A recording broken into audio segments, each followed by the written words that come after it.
I'm going to read a quick story from here and continuation with connections or uncanny similarities between Black Americans and the so-called Israelites or curses of the Israelites from Deuteronomy.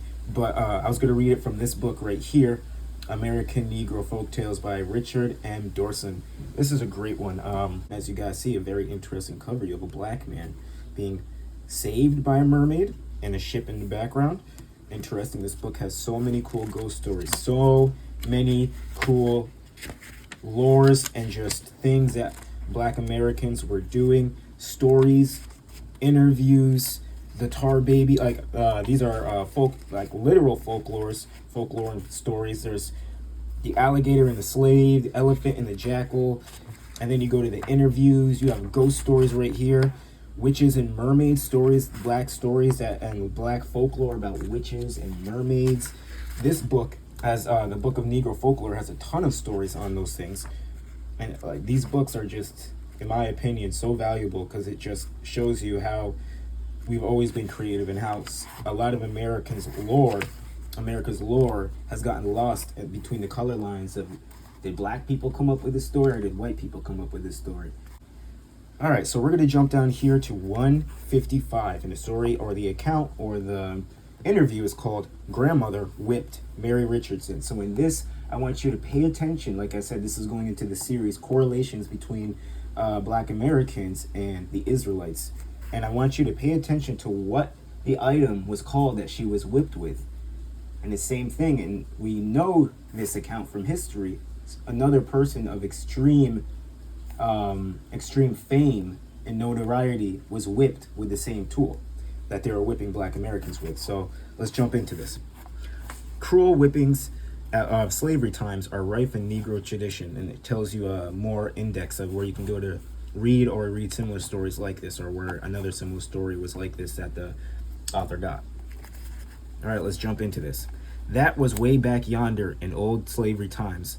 I heard my grandparents talk about it. I wouldn't took all they took. I'd have took the grave. My grandmother was working in a field in North Carolina. They grubbed up all the ground instead of plowing it. They dug it up with grub hose. And she couldn't keep her breath up. She couldn't keep up with the gang because she was pregnant. So they were making the pregnant woman work with the men out in the fields. Hard labor. Didn't matter how late pregnant you were. Didn't matter old, young, you were out in the fields working. They ought to left her at home. And master took her hoe and dug a hole in the ground. Remember, she wasn't keeping up. She was pregnant. She was tired. She was short of breath, and she was working out in the Carolina sun while pregnant. And this is what the quote-unquote master did. And the master took her hoe and dug a hole in the ground and laid her face foremost in a hole and whipped her with a cat of 9 tails.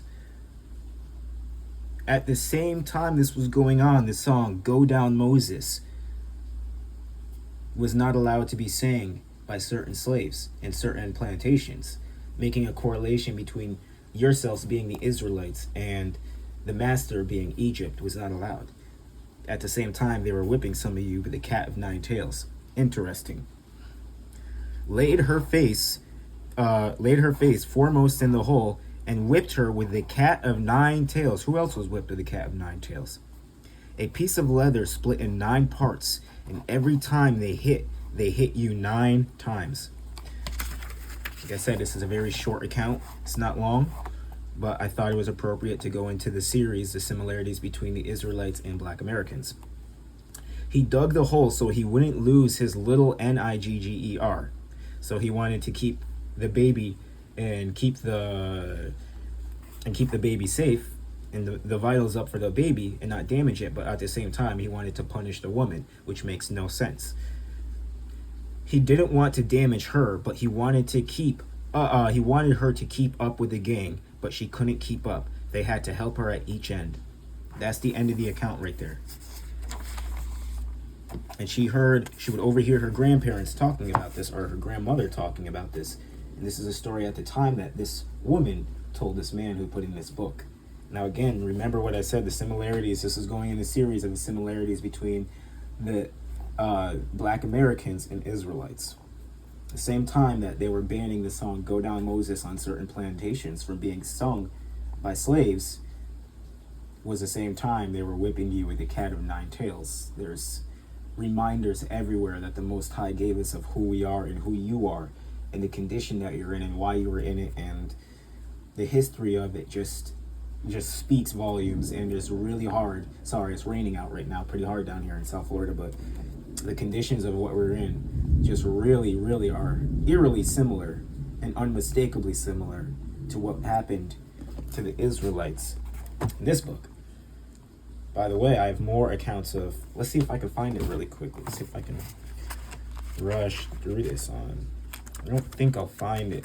I think the Book of Negro Folklore goes a little bit deeper into it, but maybe I can, oh, here we go, perfect. Let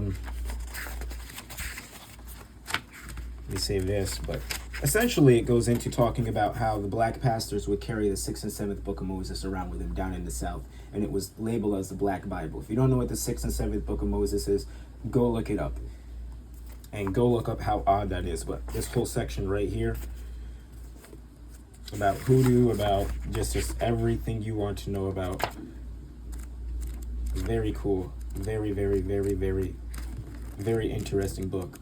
Cool, interesting stories.